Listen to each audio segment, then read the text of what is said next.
How's it going, everybody? This here, and with me today is a Big Positive Geek. How you doing? I'm doing good to see you. I'm doing good. Thank you for having me on, buddy. And yeah, I think we've got some good topics to talk about today. We have a lot to talk about. The first one being, which is probably why Glad clicked on this video, is we have a promo code.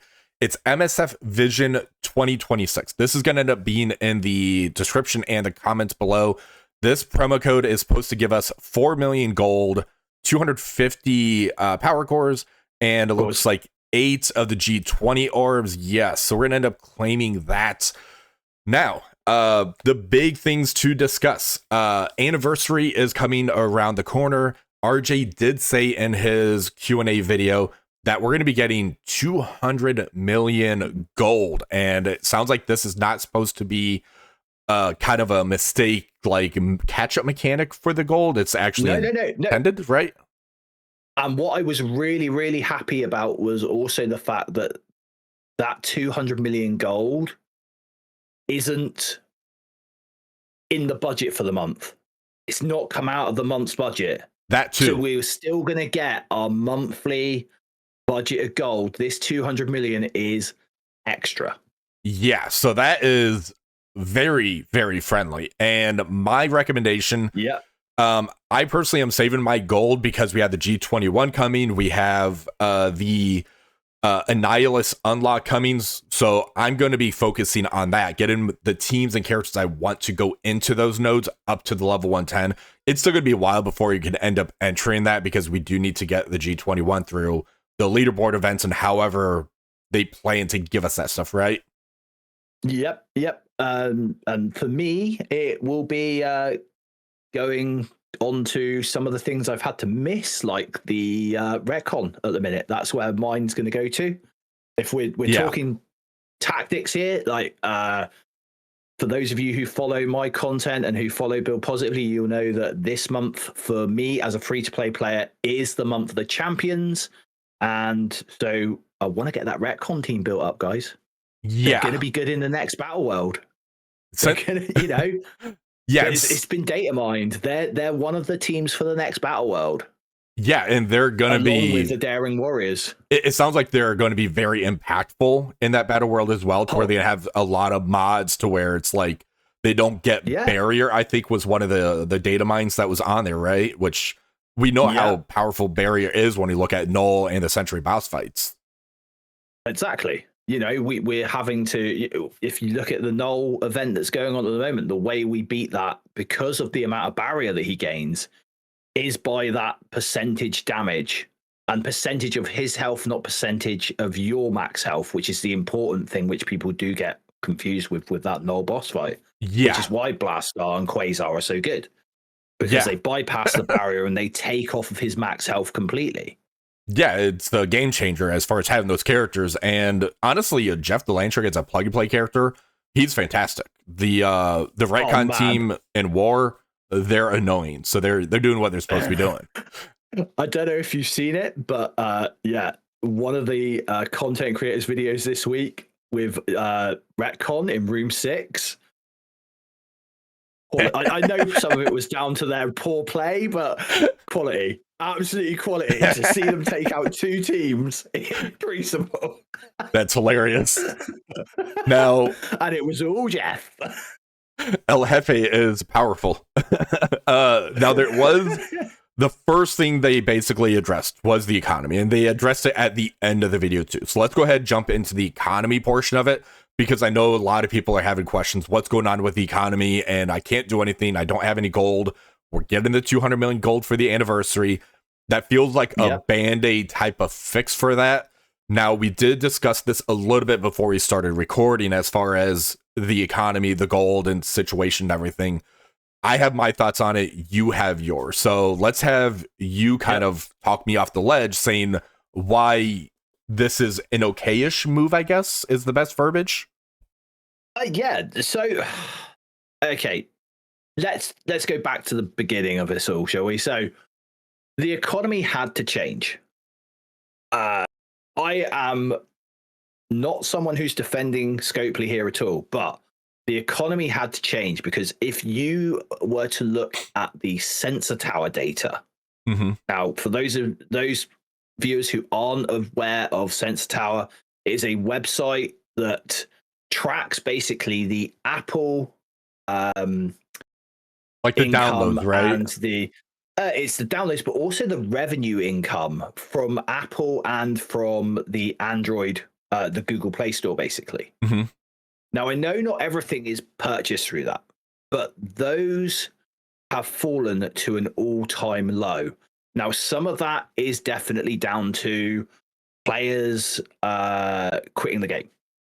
Right. Hands up. You know, we know that. We know that's been happening. Especially based off the last leaderboard that we saw. I think it was like 189,000 people participated. Yeah, which and I think that's the still latest ones, I think Boylon put a video out today with the latest one, and we're down another 12K. So I'm not saying players aren't leaving the game. They are. Right. That's completely true.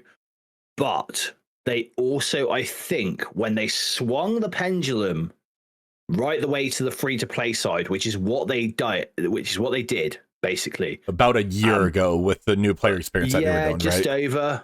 Yep.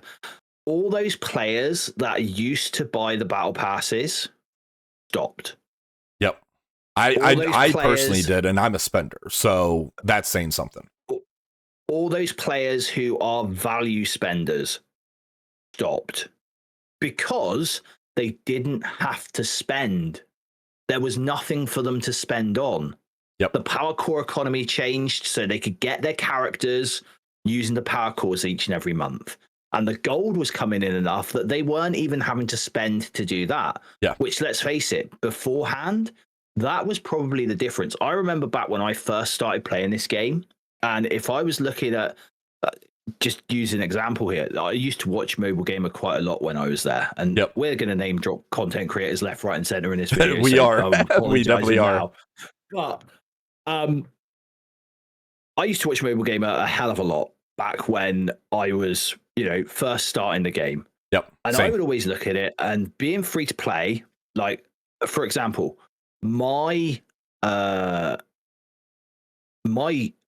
let's say, for example, I'm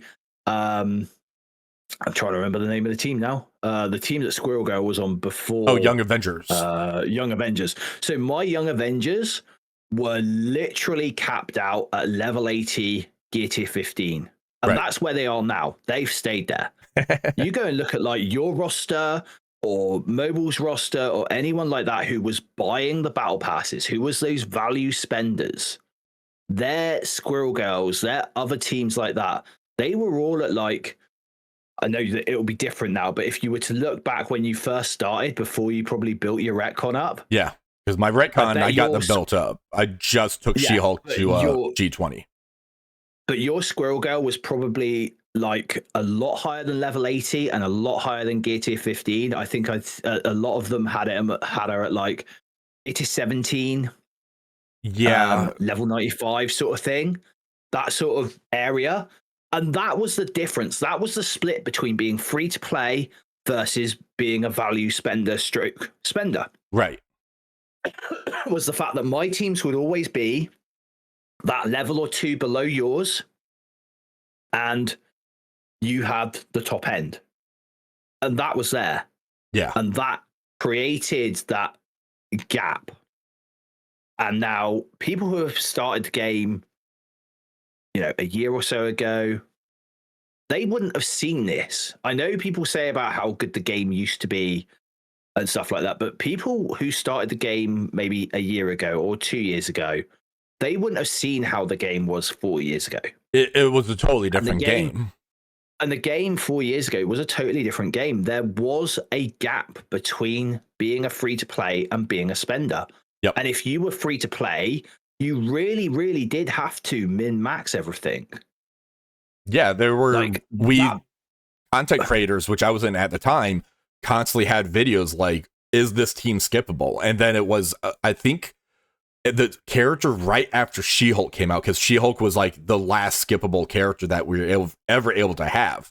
And then it's like, okay, so now it's not skippable, it's shelvable, to where you unlock the teams, you hoard your resources and wait for the event, and then you see how high you need to take those characters up. That's kind of what the game evolved into. And And then, you know, the resources came out more, and we got into the habit of being able to build more and more and more. And we've built this habit. And that's the thing. And I think where the economy is concerned, I think for me personally, and I'd love your guys to comment, you know, that your viewers to comment in the comments below.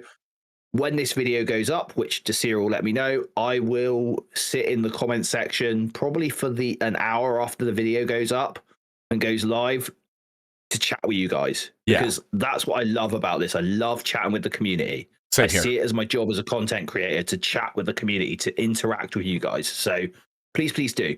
Yeah. But my major bugbear here was the rug was pulled so quickly that I wasn't able to adjust to the rules of the game. The rules of the game had changed slowly over time. It wasn't like we went overnight from having to restrict our rosters and not build stuff to being able to build everything. It happened gradually over time. It wasn't just one day they turned it on and went, oh, here's an extra 100 million gold a month. Yeah. It happened over time. It slowly increased. But that decrease wasn't slow. It was like you were getting 250 million a month. Now you're down to 170. So me hoarding my gold, what basically happened to me during this time is I was up to about 300, 400 million gold, and I was just waiting for the level cap increase to happen. The level cap increase happened. I shot up my levels because I had so much energy saved up. I started taking my characters up to like 106, 107, 108, and so forth until I hit about 108, 109, and I realized I'm almost out of gold. It like hit me that quick. And then I realized I wasn't getting the gold income back the same way I was before. So that's when I noticed it. So I was way behind the curve, whereas people like you that kind of does your build positively and knows your resources, you kind of knew that this was on the horizon, right? Yeah. I was tracking it month in, month out, day in, day out. I track it every day. Yeah. And right now, in the most recent build positively.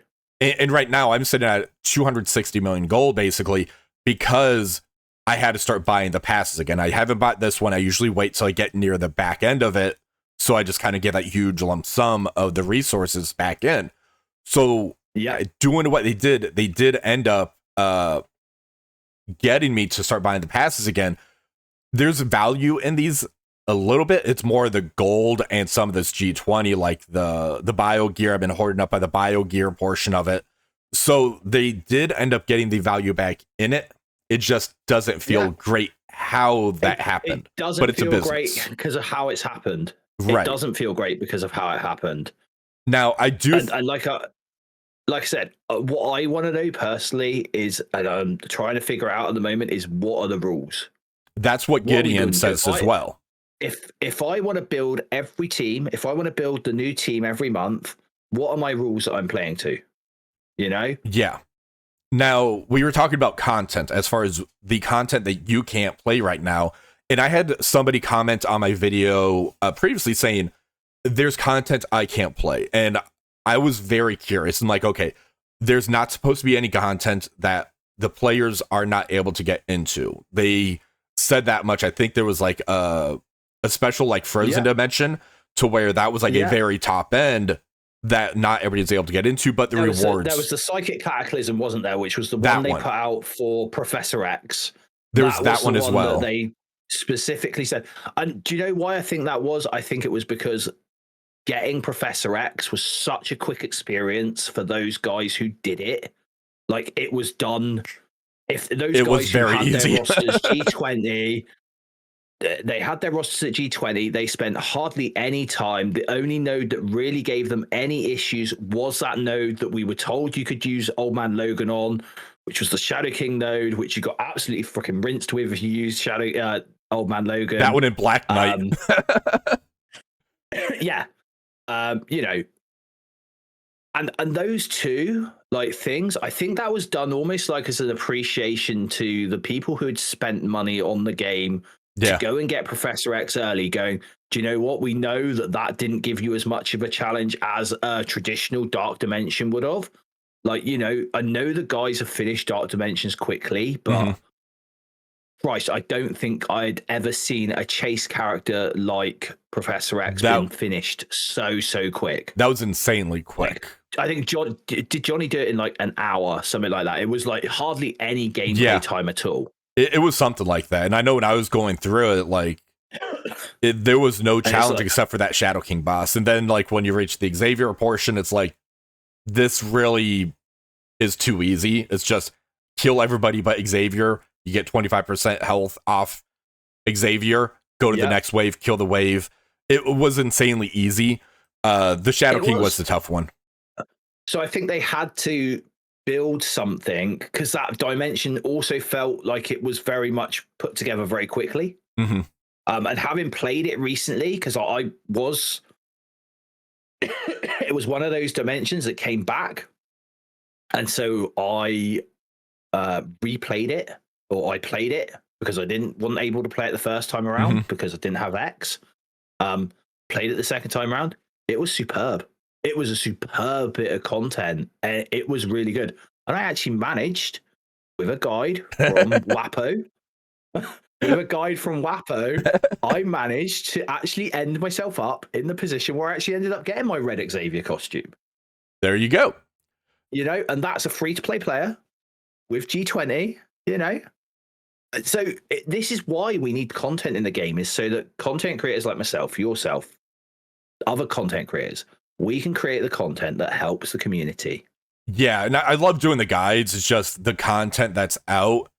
It's not really a guide that's needed because it's get this character. Now you can sim the content. It like full auto it. Yeah. The redacted, the redacted dimension. I do want to talk about this because this was one of the specific things saying that I can't go in here. You do have You do have 22 days left to basically get your team built up to go in here. The content is difficult. It is very challenging, which I definitely appreciate. I'm doing my second run right now. I'm about 50% through. You can see I'm not really like in a hurry because the rewards aren't anything. It's the red stars for Jeff. Everything else is just kind of like, I'll be honest, I don't really care about the rewards like that. What I care about is the fact that I'm missing out on content. Right. I'm missing out on being able to do it. Which I think the biggest problem is we don't know whether this is coming back. That's the thing. Some communication within the next 22 days of them saying, guys, don't worry, if you miss the Retcon dimension, this dimension the first time around, we're going to be bringing it back. Awesome. Like, I would completely not have, not be worrying. But right now, I'm looking at my current build schedule. We mentioned this whilst we were off air, but I am, as I said, building champions at the moment. My Moon Girl is at level 90, gear tier 17. So with my build strategy that I use to get them to 105, for me, that's another, what's that, 4 days, which leaves me 18 days left of the dimension to be able to build my Retcon from where they are currently to a usable level. Now, Deadpool for me is at level 100 because of his Mercs for Money rework. Right. She-Hulk for me is at level 90 because of the Age of Apocalypse. Yep. But as I said, my Squirrel Girl, level 80, G15. And where's your Gwen? Level 80, G15, because she was again back at around that time, the new Warriors. Yep. But she was around that time where we still had to build teams. We couldn't build them to the max. It's only been within the past year and a bit that we've been able to max out teams as free-to-play players. Now, and my Jeff obviously is at level 1. And we kind of touched on it. Like, Retcon, we're going to need them for the Maestro Battle World. Like, they're going to be very data mined. They're going to be insanely important. So it's not really a team that you need to skip out on. So with the 200 million gold that you're getting for the anniversary, is that going on Retcon? Okay. Yeah, it's all going on Retcon. That will be all for Retcon. I would just take them to the 105, G19, G20. That's what I would recommend doing. My plan was to take all of them to 105 G19, but Jeff to G20, because that's the way I'm currently building my roster. I currently build my roster where everything, unless it's a PvP team, which I know Retcon is a PvP team, but it's a lot of bio gear to find. Yes, it was insanely amount of bio, which is why I'm like in bio mode right now as far as that goes. Yeah. So, but for me, that is what the anniversary gold that we're getting, the extra gold for the anniversary will be going on, because next month, the anniversary month, for me, that's Daring Warriors month. So Night Thrasher, Speedball, Speedball, Night Thrasher, and Eclipse, plus the 2 reworks, Daredevil and Jessica Jones, they will all get played, or they will be getting built that next month. Right. So overall, your thoughts on the gold situation, as far as you said, you're kind of okayish with it because of just monitoring everything. I'm okayish with it because I monitor it. I can understand why people are annoyed. I'm annoyed just because the rules of the game got changed so quickly. That's my major frustration. The rules of the game got changed so quickly. I didn't have time to people didn't have time to adjust. And I'd like to know whether people think the same, you know?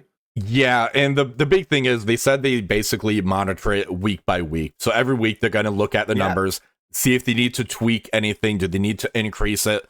Which I think they do. I think going at 5.5 characters every month, at the 105 G19, when we have like the G20, we have level 110, we have the purple ISO, we're going to have G21 with the next mythic character. I think they need to increase it to about 6.5. That would kind of make it the in between. Or 5. I think a fair value once G21 comes out, and this is my honest thoughts here.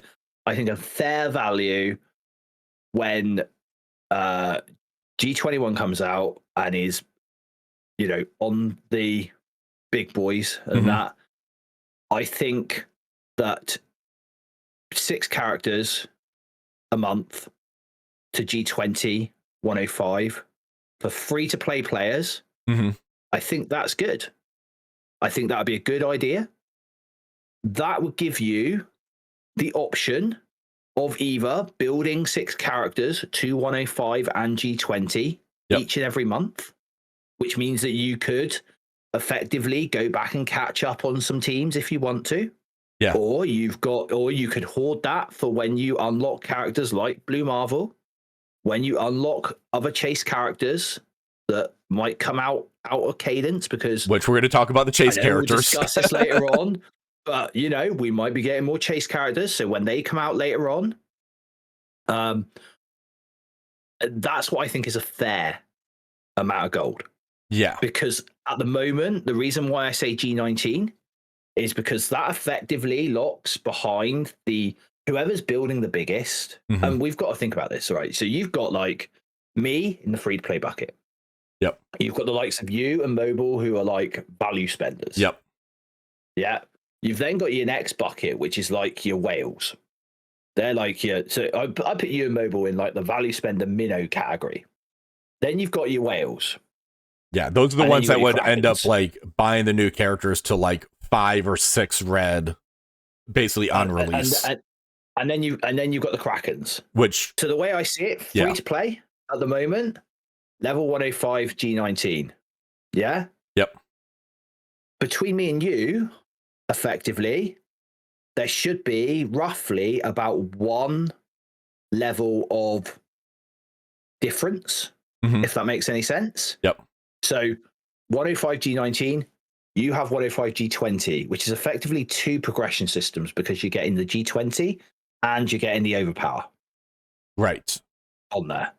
Does that make sense? That makes sense.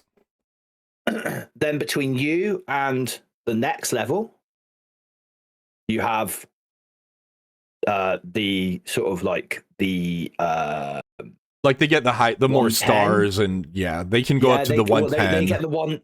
They go up to the 110 and probably the purple ISO 5 over you guys. And then when you get to the tippy top, those who are spending the big bucks, the mega bucks, they've got the diamonds, and that's what it's made for. Those 5 diamond orbs, that's who they're made for. Yeah. They're made for the people where money is. I don't want to say money's no object, because money is an object to anyone. Yeah. You know, but their spending pattern is a lot bigger than yours is. It's a lot bigger than anyone below them. And so those progression systems are locked behind those spender buckets. Right. Does that make sense? Yeah. And I did a video months ago, basically say like the spenders have kind of lost their value in spending, because I was even at the point where I'm looking at offers. It's like, what do the offers look like? What kind of progress do they get over the free to play? And there really wasn't any. So they basically made it to where it's like, okay, well, let's try and adjust things, put value back in the passes again, value back in the offers. Like they've had 2 offers now where it's that $80 million or 80 million gold for 15 bucks. Gold and the 4,320, I think it is, L4 trading modules. I bought that both times for 15 bucks. It's a great deal. It is. And also that scales, because you've also got to look at then the fact that like someone at the tippy top spending, like the player who goes in and buys that character to 7 stars right from the off, and buys all the offers so they can build them to 110 straight away. Yeah. And they can put G20 on them straight away and everything like that. And then someone like yourself who's spending, say, I don't know, let's say they run that offer, let's say they run that $15 offer every single week or every single month, and you buy the passes. So that's $80 plus 15. So that's $95. So you're spending $95. If you can step up to those big guys and just completely like treat their defense as if it's nothing, which is what has happened. And we see this, you know, we've got it recorded. We've got it on record that is what happened. Mm-hmm. Like the big guys' defenses weren't holding. And I'm not saying that they should hold completely, but it should be a challenge. Yeah, they need some sort of advantage. Otherwise, it's like, why are they spending? That was happening. Exactly. Yeah. Which is why you've seen the big spenders drop off, which is why you've seen the value spenders drop off. You've seen all the buckets of spenders going down and down and down. Yeah. Now, there is something I'm going to bring up here with spenders, and we're spending a long time on the economy, but obviously that is my area of expertise. That is something I've covered in the game for nearly 2 years now. So I know what I'm talking about when the economy is concerned. And I don't just track it, you know, on the in-game economy. I am also tracking the out-of-game economy. So like what Scopely are getting out of this. Yeah. And you've seen a massive decrease in their revenue.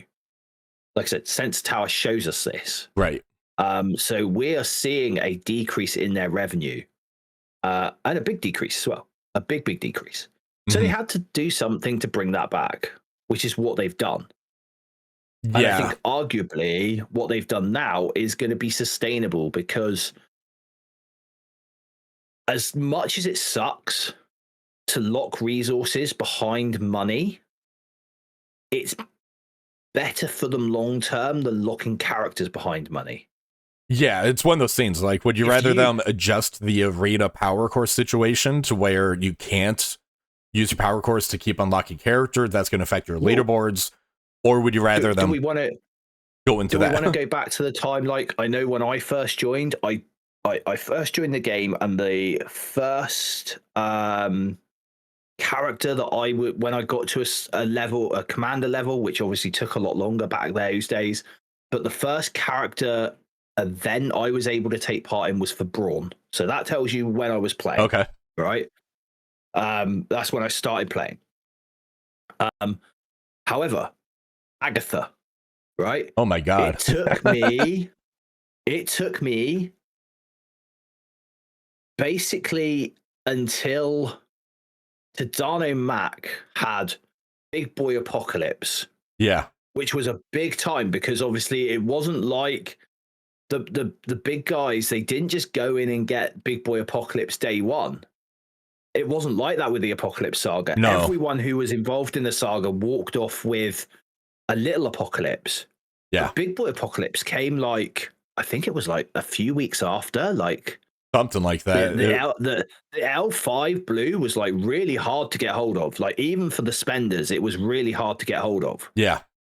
And Agatha, they held on to Agatha forever. My God. Yeah. And I couldn't do anything for the Morgan Le Fay section of the Scourge because I didn't have Agatha. I literally went through and did the Morgan Le Fay section of the Scourge with a 3-star Agatha. Yeah. Because they held on to her for so long. No. And I don't want to go back to that situation. I don't either. I'd much rather know, and this is why I keep going back to knowing the rules of the game. Yeah, and it looks like I know. It looks like it's going to be changing again too, because something they brought up. Because I do want to touch on this as well.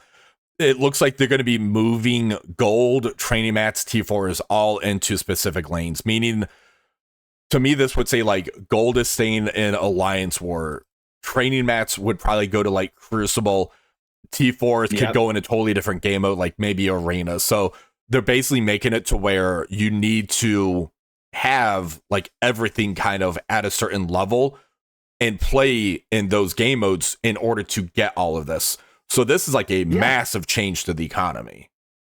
Oh, massive. And I think this is why I even more so, think that it's really important that we figure out as players what the rules are. Yeah. Especially if it's coming into these lanes and we're going to have to be, you need to be taking part in Cosmic Crucible to get your training materials.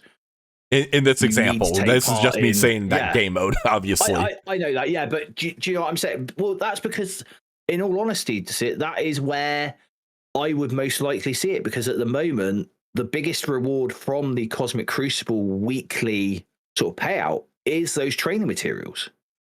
Or every single week for me in Masters, it's 400 training materials. Yeah, and T4 is like right guaranteed. Now is in Alliance raids for T4, so that would probably stay there. But yeah, it looks like we're going to need every 2 weeks. Yeah, it looks like we're going to need like no skippable team, but then it's how do we build those teams? So I definitely want to know what the comment section is going to be look like on this. I usually try to watch the comments the first day, and then I just kind of like get so busy where I can't really keep up on it. Now, as far as like the game vision topics, they brought up stability. They're working on the QA bug fixes because there's a lot of bugs in the games. They said this is like the least amount of bugs that they've had in a while. There's been some pretty substantial bugs to where like you can't do the searches, the donations got mixed up. There was something else that happened. I can't think off the top of my head. A lot of those have been fixed. So I think this is where like the new people are coming in.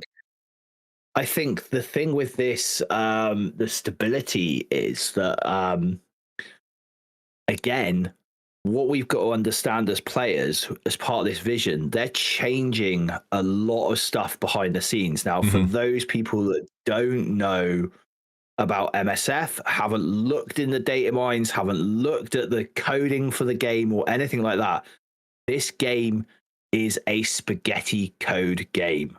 Yeah. It is literally made up of spaghetti code. It's pretty bad. They can change one tiny thing. It's a bit like if you buy an old house, right? You buy an old house and you go, right, I'm going to change the bathroom in this house. And you pull it out and you find that the waste is an old like cast iron waste. You've got lead pipes running into the house. You've got all of this stuff. You know, it's all still old lead. It's all this, and you've basically got to rip it back. So what started off as one job, just changing the changing a bathroom suite over, you know, or a WC suite or whatever you call it in America. I can't remember. But what started off as one job ends up being like 10 or 12 jobs, and that's what's happening here.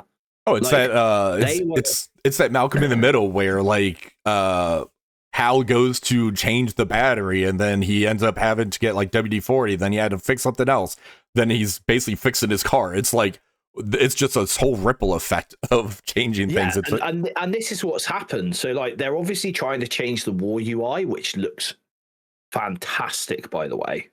Like I'm really excited to get into a faster loading war. Yeah, that's been needed for a while. PvP. Just sitting there, we're on a loading screen getting into war is painful. And so not having to do that, and then obviously the loading screen, the landing screen that we get, that changing, which we've seen as well, that looks beautiful. But all those changes, they're going to be like, that might, to some people, they might go, oh yeah, that's really easy. But that change could have possibly like impacted 15 or 16 other things in the game. Yeah. That code was attached to. Yeah. So I'm not so worried about the bugs like that. What I do worry about though is the bugs on new things that they've launched recently. I'm not so much worried about it breaking older things in the game. I'm worried about the bugs recently. Like there is still a bug on the web playable where every single reset of the game, the web playable will crash. So if you happen to be doing a war attack when your energy refresh comes in, it'll bug. Oh, geez. If you happen to be doing a war attack when your when the shop reset happens at 9 p.m. for me, 2 p.m. for you guys over there. Again, exactly the same. The server will crash and it'll boot you out of the game. Yeah, they need to fix that for the web playable for sure. That's the type of bugs that I want fixed, because those are bugs that were quite possibly clearly there when it was made that haven't been fixed. Yeah. Those aren't bugs that are in behind spaghetti code. Those are bugs that are in the existing, in the new product. Now, the next thing on here, we do have, there was X-Men Easter eggs all over the Q&A that they had, and Pathfinder was wearing a shirt, which I was able to find the shirt on Etsy. Don't mind the legs on here. Basically, it's X-Men shirt, and on here we do see Jubilee, Rogue, Storm, Cyclops, Wolverine, and Xavier. I thought there was supposed to be a Jean on here. I don't see Jean. I just see Jubilee. So, with that being said, when we go back over to the Easter eggs over here, there's this X-Men, all new X-Men Volume 2. I think it's like issue 27 or something like that. That's up here. There's also X-Men here. I think this is giant size X-Men. Because that looks like that's Human Torch. That's right there. And Iceman. We have the Death of Wolverine. We have 2 Wolverine figures right here. We have a Gambit behind my head. And Pathfinder said one of these characters that's on his shirt is getting a rework. Specifically, Ryan did comment. Ryan did add, he loves to put these little spoilers in. He did say it was a she. So on that shirt, we can sort of level it down to 3 characters there, which is Storm, Jubilee, and Rogue.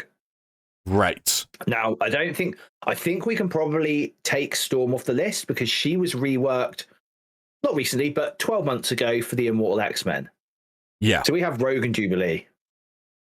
Yeah. I think Rogue would be a really fun one. And there was somebody in my chat put down. Let me go down here. I thought I put it. Data mines might indicate a Morgan rework. So her plus Red Hulk for Maestro, plus Rogue from the shirt and Archangel somewhere. Could we be getting the Horseman team rework? This would be really exciting. It would. I think the only issue is how do you... The big thing for it was to make it more Marvel. Yeah? Yeah. They're like really big on pushing Marvel down right now. So make this more Marvel.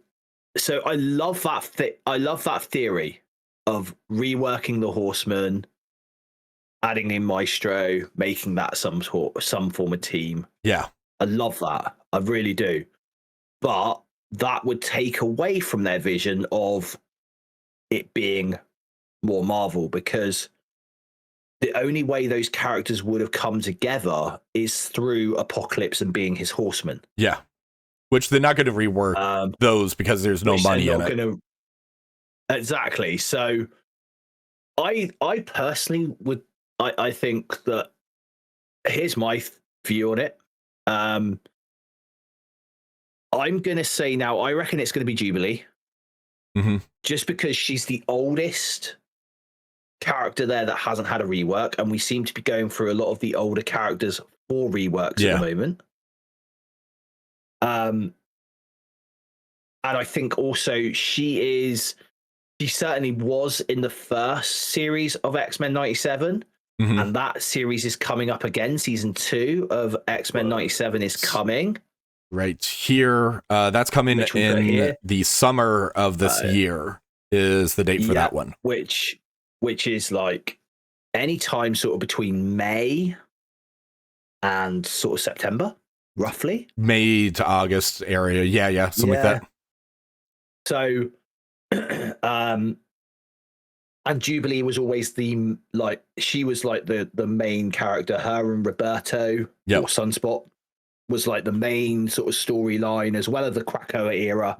But that was like the main storyline of X-Men 97. Which I think Jean or Jubilee definitely could be one of those, because it's so random to try to find like a Jubilee on a t-shirt. Exactly. However, I do want to drop something else that we could see. What's that? Because there was mention in the Q&A of what about the characters that we voted on, the polls that we voted on who haven't won. Yeah. Okay. And they didn't really touch on this, but it got me thinking. One of the characters we haven't had was Sauron. Oh, yeah. Savage Land. And Savage Land Rogue, if they were to do a costume for her as well, is so iconic. That one definitely is. Her and Sauron on a team. Mwah, chef's kiss. All right, so some of these other topics, I do want to start hammering through them. Just kind of touch base because I don't want the video to run too long. Somebody asked about MSF Originals going in comics. They would love to, but it's not up to them. It's up to Marvel Comics to do that one.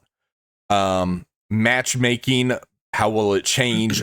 Basically, what they mentioned on this one is once they're done with Alliance War for all the changes, which that should finish in quarter 2, quarter 3, they're going to jump and put major focus into Arena.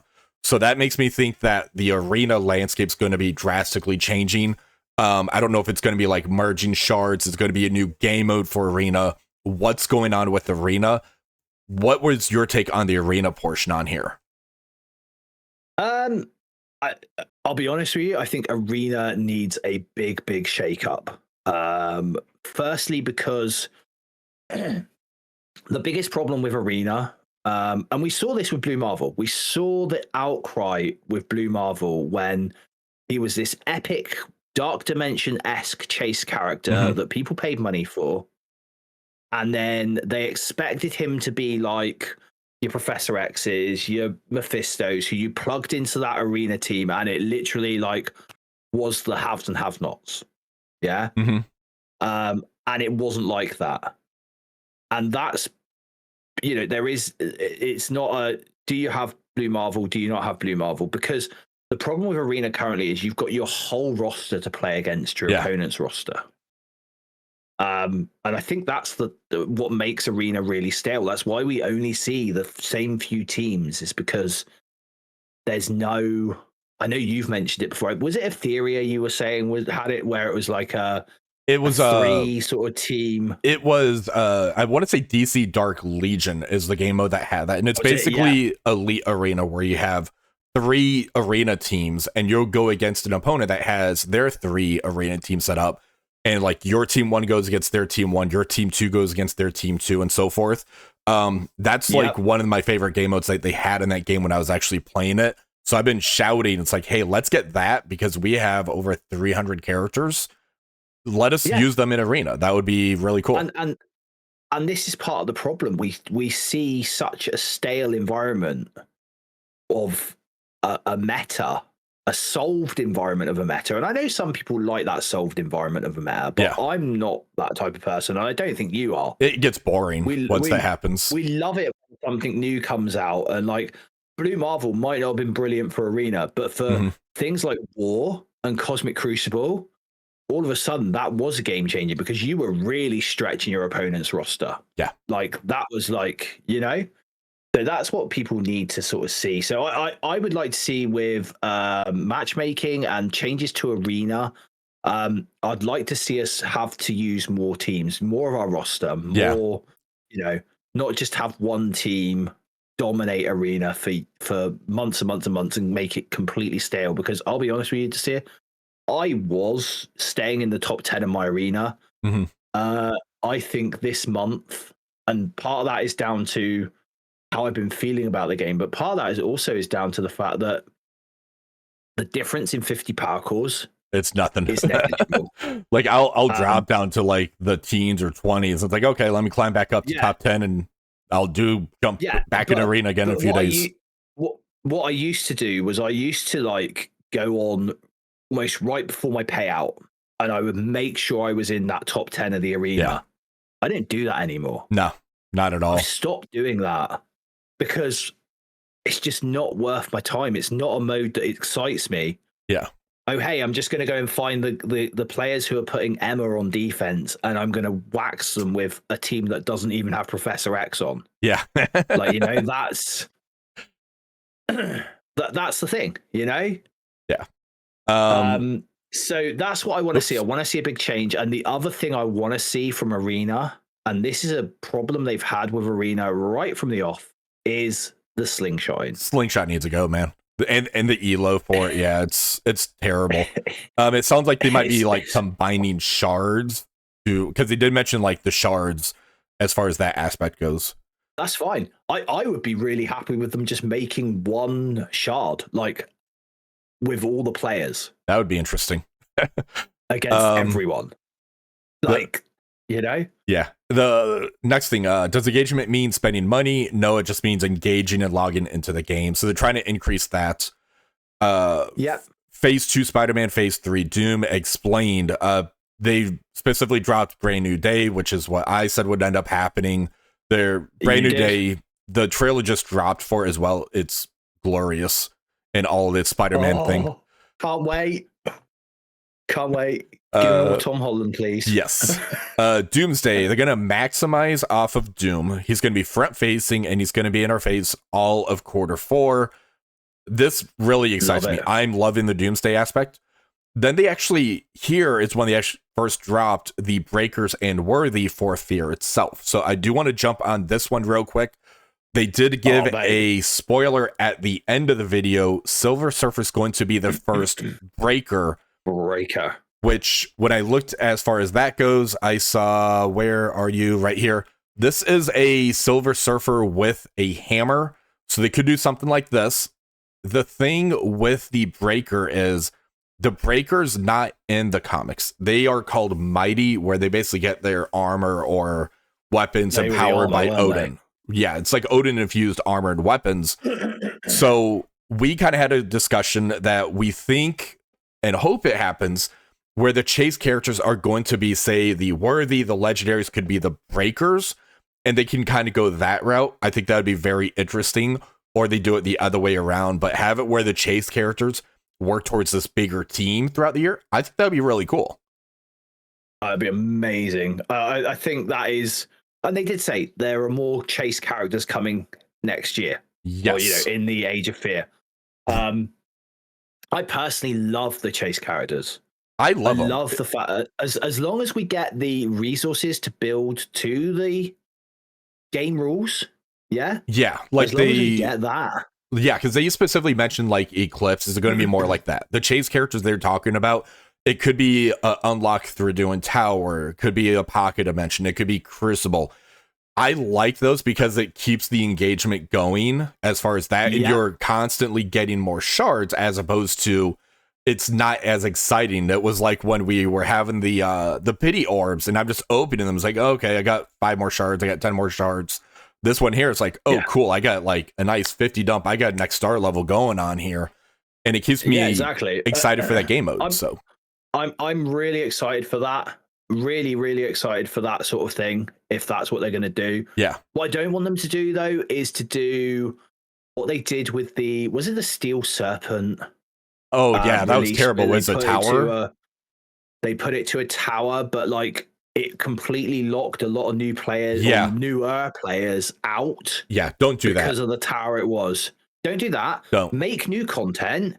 Make people have to build the newer teams or whatever to get into it. So make it so that, Yeah. And yeah. They maybe even make it so that the newer teams that, and this is, I'm going to put an interesting idea out here, right? So, at present, we tend to find that, like, when we get a tower, the floors are based on the teams that, how can we say this? They're based on the teams almost in an order that they came out. How about if instead of that, the higher tiers of the tower were locked to the older teams? That would be keeps the way that they want the game building, because this game only wants you to build the newest teams. Really, that's what it wants you to focus on as a player. It wants you to focus on the new teams. What's new? What's shiny? What's the newest team? That's what you should be building going forwards all the time in the game. Mm-hmm. So if you had like the lower levels as the newer teams and the higher levels as the older teams, that would then mean that those newer players who are getting that newer team do those lower levels and get, maybe, let's say you lock the first 5 levels to like the newest team. Yeah. Right. And I'm not saying the newest team, I'm talking about like the newest free to play team. So a team bag almost. So you lock the first 5 levels and that'll give you an unlock. Then you go up and maybe you do another 5 floors. And that'll give you, say, another 50 shards. And then you'll go up another 5 floors for another team. And that'll give you, say, another 30 shards or 40 shards or whatever. Basically, so that the further you've built back in the game, the more you're going to get.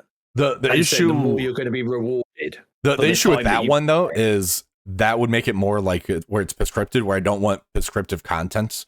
To where like they're gonna tell me to like use like Astonishing X-Men type of thing. I'm just throwing out that team to kind of do that floor. What I want is just like a seasonal tower that lasts for about a month or a patch, and there's like there's a specific rule that's currently going on during that. Yeah, that's fine. That could work as well. Yeah. Next thing that was on here, they're going to be doing more traditional Dark Dimension or Saga for Ages. It looks like they're going to do a combination of a Saga or Dark Dimension for the Age of Annihilus on here. They want more evergreen content. Basically what they're going to do is, looks like they're looking to break up the towers throughout the week. So do like floors 1 through 10 on Monday, then Wednesday the next 10 floors drops. I think this is interesting. I don't hate this idea. I don't hate this idea because then that means that I don't have to farm the last floor for about a week long. And that's boring. We know that. Yeah. I also think that the nice thing that they said about the sagas and or the Age of Annihilus being a mix of a saga and a dark dimension is that players who aren't going to be in there straight away, they're going to be able to feel what Annihilus is like. So they're going to be able to feel some of the experience of the dark dimension that they're not able to get into yet because of their spending habits. Because let's face it, that's what it's going to come down to. But they are going to still get a feeling like they're participating in the Age of Annihilus. Yeah. They're intended to have chapter stores stay for the Age of Fear. That is fine. This was a question that I asked because the secret bases. I was worried about this one. I asked, is this going to be like a 4X type of game mode, which you might have seen the video I talked about with mobile, and he did a video on it. Yeah. Basically, this is going to be where you have your own base and you're going to have like your accomplishments, your collection basically in there, and you basically protect that base. It sounds interesting. So it doesn't sound 4X at all. And they said it's not going to be 4X. So it could be something where like you have trophies for how many times you did your dark dimension, which would be like in your achievement section, you get a trophy for that. I don't know if that would like get you additional boons for that base, but I think this could be interesting. Yeah. I think he was also talking about like your latest dark dimension, like acquirements, wasn't it? Because like obviously not everyone would. I mean, that could be quite fun. Yep. Putting the fun back in the game, this was your question. What does it look like? It was. For the content side. Basically, there's going to be more exciting content that's always going to be there, which this one here is something that I really liked what he said. It's always going to be there. Yeah. Build tools for the content team as well. Yeah. So I love that. Obviously, the proof's going to be in the pudding. Yeah. We're going to see actions speak louder than words. We all know that. Yep. It's not, but they did say I want to give them props because they even addressed it. They're like, this isn't a trust me bro moment. Yeah. They said that at the end. You to trust us. Yeah. It's definitely like a show me, don't tell me, which is where a lot of people were at. And they understand that. They understand that they've got to show us. They've got to earn the trust of the community back. Yeah. For the bosses for Battle World, they want this to be where it's not just an event that come and goes. They don't want it to be a chore. They do have an upcoming video coming for this as well. So always excited for those videos. And they want to take the boss fights and move them to other game modes as well, which we've seen them do previously, which I think that's a huge win because those boss fights can definitely be very interesting. Something they mentioned is moving those boss fights into towers. Like every 5 floors, you have one of those boss battles. I love that idea. I love that idea. I also love the next part as well. The big epic boss fights and the fact that they're mentioning Galactus. That's another time they've mentioned Galactus now. If we were to go back, not even 12 months ago, like characters like Galactus were like not even on the table. No, there's like, no not way. Even as a boss. Yeah. Like, so this is huge. Yeah. Now, the fact that we're going to be able to get big characters like this in the game that fight against. Like, we've got the Living Tribunal. You see it in the background of the Cosmic Crucible. Yep. But actually being able to fight something like the Living Tribunal or, or Galactus or any of those big named, entities in the world. Oh my God. Now, this part here, this answered one of my questions. Like, how do they want to do this? Do they want it alliance-based or like a server-based? They want to lean into the server-based attack, which I love this idea. Just have the full server go in, beat up on Galactus in that massive event. I think that would be amazing. That'd be amazing. It reminds me of playing World of Warcraft, actually. Oh yeah, those and there were certain raids. Well, the not the raids. Oh, the world bosses, right? the world bosses, so like the big dragons that would just spawn randomly. And like if you saw one, like it would just be everyone on socials, like well, what was socials back in the day, like the you would just literally be pinging everyone from the alliances that you knew, going, "It's here! Yep. Come and get it! Yeah. Let's get it down!" Spider rework confirmed again. They said there's actually more Easter eggs in the video, so I want to go back and watch those videos some more to see what other Easter eggs could be in those. I know they had a lot of Spider-Man, they had a lot of X-Men in those videos. I think the words that Ryan said was, we can't do a phase 2 Spider-Man without reworking Spider-Man. So yeah, and they said, let me scroll down, because they did specifically talk about adding more spiders to the game. Basically during the brand new day. Don't see that one. Let's keep hammering away. Chances that the characters chances that characters team still. Basically, yeah. We covered this earlier. We covered that. One decision process for adding characters. Basically, they work a year in advance, and then they have to basically get approval through Marvel on that aspect. And then it usually takes like 6 months to try to get the kits down, is what I know from that. What plans to get new players into the game? This is a massive one. They want to find ways to basically, like, say you unlock Venom or the Avengers or Spider-Man, and they basically have it to where you build that team, and then that kind of walks you through the game. I find that as an interesting catch-up mechanic, but they need to make sure those characters are worthwhile to where they're relevant, because Spider-Man, Venom, the Wave 1 Avengers, they're not really relevant to try to build those characters. No. Alliance donations, they are basically trying to get like Stark Tech kind of back in the equation in a sense, is what I got on this one. Yep, that's what I got as well. They've certainly got a vision of alliances working more together. Yes. Character unlocks for chases, we talked about that one. Alliance War, basically they're changing the 3D helicarrier to 2D, so that way it fixes the loading screen. Yeah. We're seeing the smaller stuff come out right now. Quarter 2 into quarter 3 should be the bigger stuff as far as the Alliance War changes that's going on from the video. Weekly PvE event. MSF is too focused on PvP.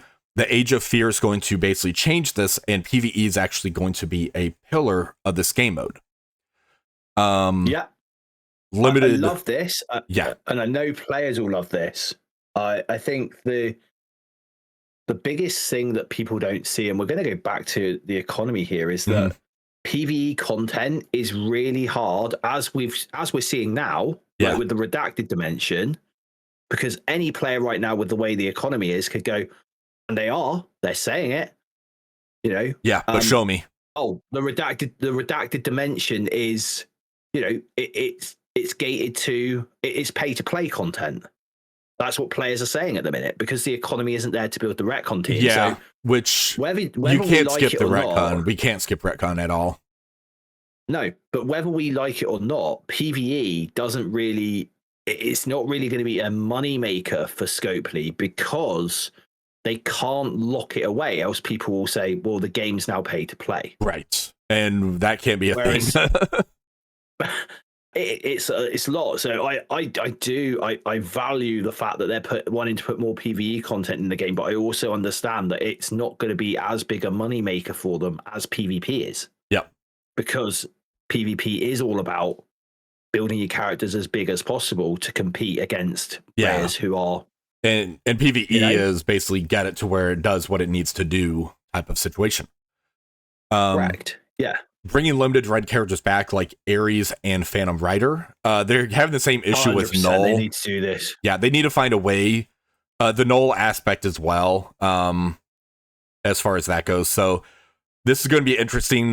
They might end up putting it in where it's like a web milestone where you just log in and claim it daily. That's kind of what I'm thinking has to happen for that one. I think that's fine. I think with Null, the biggest problem is now for anyone coming up who hasn't got Null is the fact that you're having to go back and build teams. Yeah. You're having to go back and okay, they're teams that are going to be relevant now, but they're going to put you behind. Yeah. So This one here I found very interesting. Raids have been killed. How to make raids great again. Basically, the raids aren't doing what raids need to do. They're having a lot of ideas to revitalize the raids, and they wanted to make it where you actually play with your toys. The issue is that it stays for 6 months, and they don't want you to sim it. So they might do something where they lean into the boss mechanics, and here's my thinking. That's... Yeah, I was really quite happy they said this, but also a lot of people were saying in that, well, that's a U-turn, because it's going to add a lot more screen time. You know, more to the fact that previously a developer who was in an interview with Ryan Jacobson said that raids were just supposed to be a check-in, which is what they are currently. They are just a check-in. They are. But if you want to make raids great again, you're not making them a check-in anymore. Yeah. We're going back to the days of BKT. We're going back to the days of Tech Wing. We're going back to... That's when raids were great. You know, we're going back even as far as like the Secret Avengers, where you had like that the three-person that had two in for the skill lane, but you had to put two in. Yep. You know, those things that weren't like fixed.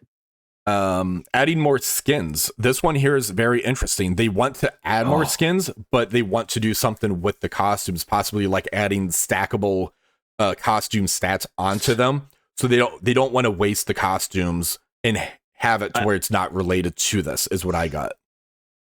Yeah, what I got from this was that, and what I specifically got from this from RJ, because he said he wanted to add stats to the costumes, but he was very much insistent there. He was like, wanting to keep his Spider-Man.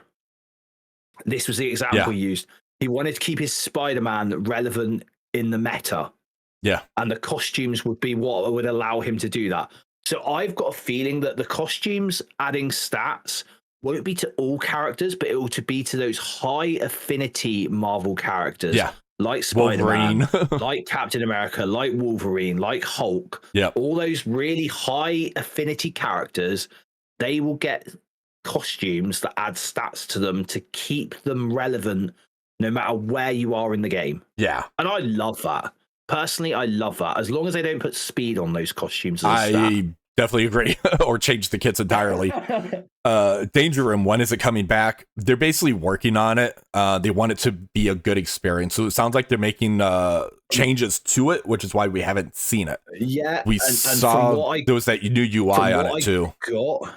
From what I got, I think they have changed the team who are working on Danger Room currently. It sounded like. I think Jose's name was mentioned, which is one of the developers. Yeah. And I believe the team who were working on Danger Room might have changed slightly, so that's why we're not seeing it. But there is a new one coming. So. Yeah. Expand on the quality of life scrolling. They just said it's quality of life improvements. Alliance questing. Basically, this is an idea where there would be like a side mission board. And then you basically just go out and do the side missions, which sounds interesting. I want to know what kind of bonuses you get. I am well looking forward to that. And I think one of the Alliance quests they said was going to be tied into war as well. Like there was going to be some war quests that your Alliance leaders and using some older characters too. Like using old characters in teams. Just like, that's cool. Yeah. That's different. It's very interesting. That one previously mentioned like doing those things would get you like additional bonuses for your characters. Yeah. So I'm curious what kind of bonuses we get for those. Exactly. Older trials and scourges getting updated tags. Basically, they try to look at it monthly. So they keep an eye on it. I think that needs to be updated more often because they get so outdated for how quickly the tags kind of come out.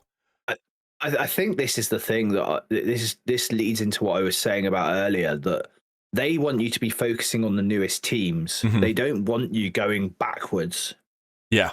If you're coming into the game, this game isn't like other games of its ilk where you go through. I mean, I can only talk about. I went back to Swoga for the anniversary, right? And that's clear that they've got like when you're below 1.5 million GP, these are the teams you're going after. Like it's set teams that you're going after, and you're facing this set content, which these teams really do lean into. MSF doesn't have that. No, like what they need to do is in the game, it's a nicety under like the squad tab. Like they need a actual hard line on here. So like put a hard line right here. So that way people know this has like stats 3.0. And then when you go down to the Annihilators, that I was thinking Annihilators, like put a hard line right here. Like this is stats 2.0. They need like a hard line. That way people know don't ever go below this line, really, you know? Well, maybe for Illuminati on certain characters, but look at the newest teams. Yeah. And I think that's the thing. That's the way the game is played. And so they don't really want you wasting your time going back and getting characters. As a newer player to the game, they don't want you wasting time going back getting characters like Old Man Logan, going back and getting characters like Shadow King and stuff like that, because although they are good characters, they're so fantastic characters. They're amazing, fantastic characters, but they're not going to help you as a newer player. Yeah, does that make sense? Yep. The last thing I do want to touch on here, very very big, Age of Fear. Is going to be the breakers and the worthy, like we mentioned. Silver Surfer is going to be the first breaker. He mentioned Spider-Man and Doom for basically those massive events. We did not get confirmation if it's going to be a new Doctor Doom or a rework. I think it needs to be a new Doctor Doom, personally. The current Doom, I think, can be shut down with the whole turn meter aspect of it. Eternals is going to be completed this year. So we're going to get 3 new Eternals coming into the game. 2099 is still... Will it be 2? Or will it be 2 Eternals? Oh, with Hyperion? Because Hyperion is an Eternal. Maybe, yeah. Would be a pretty cool way to reuse a character. Yeah. And he'd be the good taunter on the team, too. 2099 is still set to get their team. Which I love. I love that. I want to see Deadpool 2099. Oh, that'd be kind of cool. Come on. I want the X-Men 2099 in the game. That's what I really like. Rework on Path shirt. We talked about that. The next Battle World boss is going to be the Destroyer. He's not going to have a set team assigned to him. And they're already working on the next age after the Age of Fear. So they are looking well beyond 2027. And you've got it written down here in the notes right away, which they said, which is, again, we'll reiterate this, show us, not tell us. Yeah. But this went fairly long. Big discussion on the economy portion, which I think needed to be talked about. So we had to kind of condense a lot of these bullet points, which I think we still hit everything that was on here. Was there anything else that you wanted to touch base on that we might have missed on here?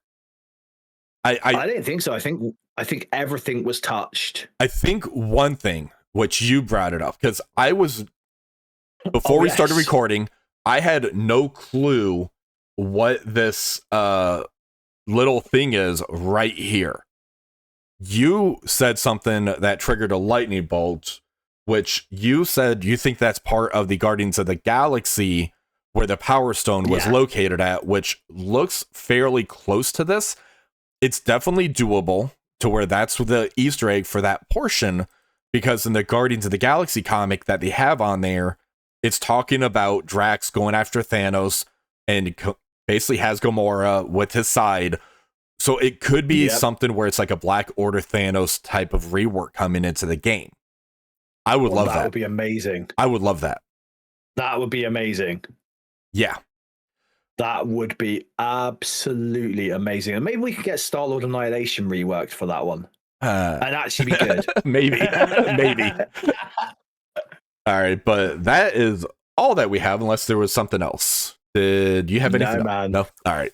No. Thank you ever so much, dude. Absolutely. Thank you for hanging with us on this video, but a lot of things to be excited for on here. If you guys did enjoy it, please remember to like, share, subscribe, and thank you again, Big Positive Geek, for doing this video with me.